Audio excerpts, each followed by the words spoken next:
Tell me, what is it you plan to do with your one wild and precious life? That's a line from my favorite poet, Mary Oliver, but it's also a question that reminds us we choose our life. We have the power of self-determination. But so often we give that power away to people and forces we don't even recognize. How can we reclaim our power and make our life our own? I'll tell you how I did it. But first, I have to give a shout out to my mom because she has no idea what I'm going to say and she's really nervous. I know. It's going to be okay, Mom. It's going to be okay. You see, I was always a really good girl. I did what I was told.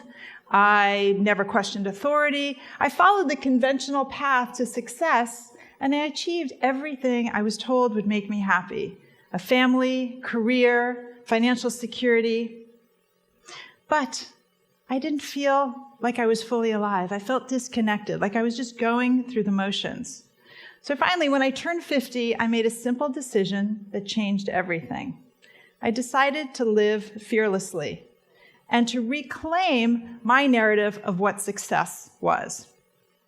Because after 50 years on the same path, I realized that I had been giving my power away to two of the strongest forces in our society, patriarchy and privilege. My life was exactly what the patriarchy wanted. I'd given up my name, my profession, my dreams, my identity, and I was financially dependent on a man. No one coerced me. I made these choices voluntarily because I bought into the patriarchal myth that tells women, if we give ourselves fully in service to others, we'll be rewarded with an endless supply of respect and admiration. That might work for some women, but not for me. I also followed the privilege playbook, which tells all of us that money makes life better. And the more someone has, the more important they are. Success as defined by wealth. Well, I fully reject that notion, but my life choices didn't reflect that. My husband was ambitious, so I stayed home with the kids, and he went to work and traveled and made partner at his firm. And the more he earned, the more successful he felt. But by going along with these choices and this lifestyle, I allowed myself to be defined in relation to a man and money. Even though I had everything I was conditioned to want, all the trappings of success, it felt more like captivity than freedom. I was owned. But I didn't see a different path, and I assumed that I was the problem. So I asked the universe, what is wrong with me? And the answer came back loud and clear. Nothing. Nothing is wrong with me. Nothing is wrong with you. Nothing is wrong with any of us.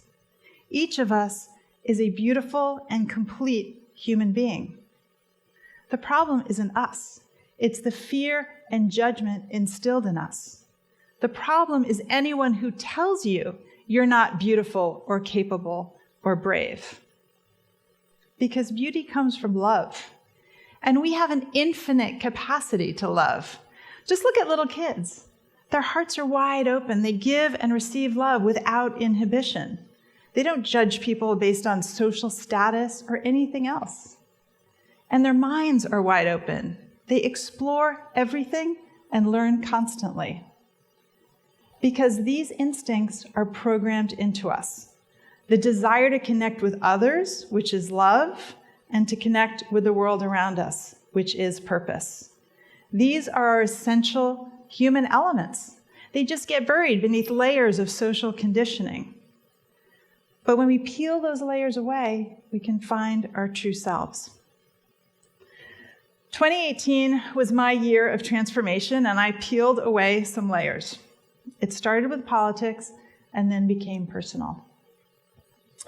So I'm from Greenwich, Connecticut, and we had not been represented by a Democrat in over 100 years. And I thought it was time for change. So I spent the months from January to April asking people if they would run for state office because I felt so strongly state government is where national policy begins.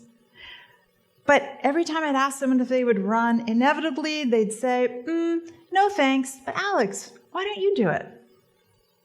That was way outside my comfort zone.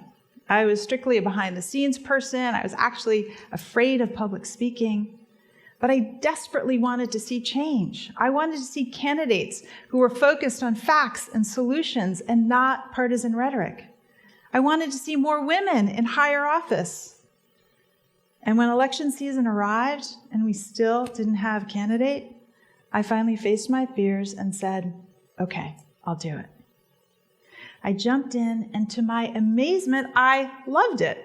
Even though I thought politics would be exhausting and awful, I found it exhilarating and energizing because every day I was out in the community connecting with people that I hadn't known before.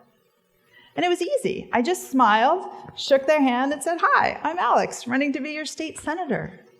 And it was amazing how they responded, Republicans, Democrats, and everyone else, because we talked about real issues in a positive way. I didn't blame anyone for our problems, and I didn't claim to have all the answers. I just listened to their views, gathered facts, and tried to get to a solution.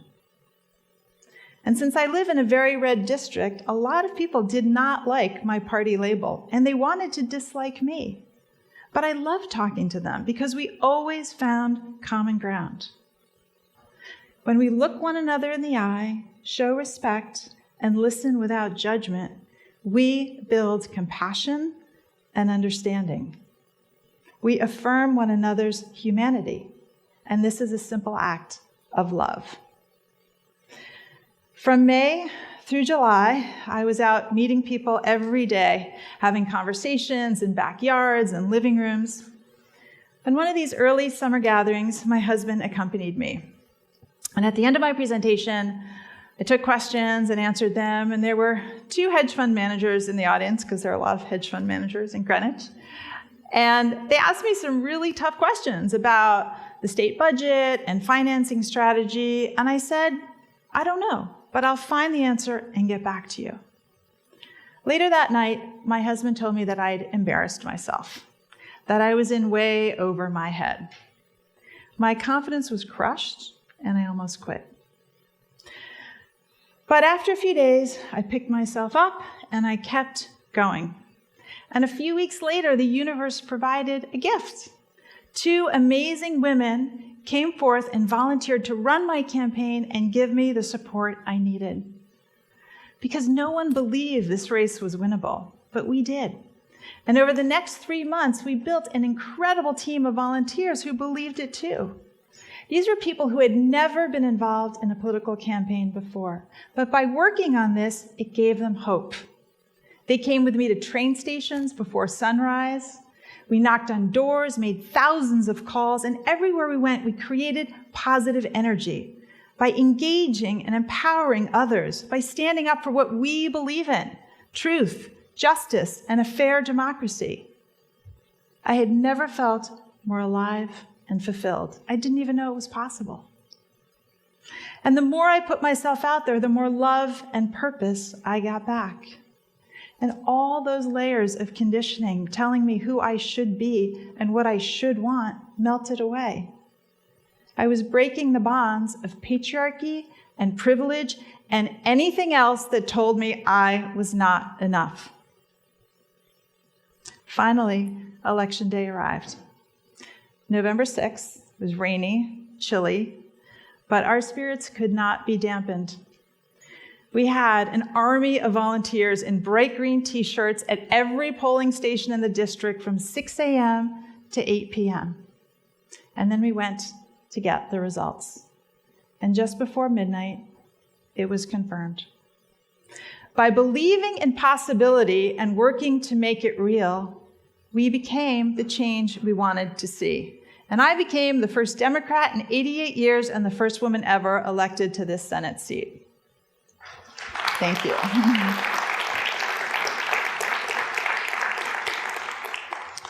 And after the intensity of the campaign subsided, I could see my life more clearly. And in the last weeks of the year, I officially ended my marriage. It was not an equal partnership, and I was done pretending that it was. I reclaimed my power of self-determination. And as 2018 rolled into 2019, I reflected on my year of living fearlessly, and I felt so profoundly grateful. Politics had given me the opportunity to connect with others, and in doing so, to find myself. But no matter who we are or what we do, we can connect with one another every day. It's as simple as reaching out and just listening without judgment, telling someone, you're beautiful, you're brave, affirming one another's humanity. Because when we practice this, we open our own hearts and minds, and we see possibilities we could never see before. We find our true selves. And when we become the person we're meant to be, we can find the person we're meant to be with. In January, after I started my new job in the Capitol, I saw a path to happiness that I'd never seen before. It was right in front of me, in the form of a beautiful person, Nicola, who's also a Wesleyan grad, my former campaign manager, and now my partner in love and life. Thank you. First public statement. So, when you feel unfulfilled and can't find your path, just ask yourself, are you choosing your own life or giving your power away? Peel back those layers of fear and judgment. It's like taking off blinders and seeing a whole new world. Because we only have one wild and precious life. Find the courage to make it your own. Find your love and purpose. Thank you.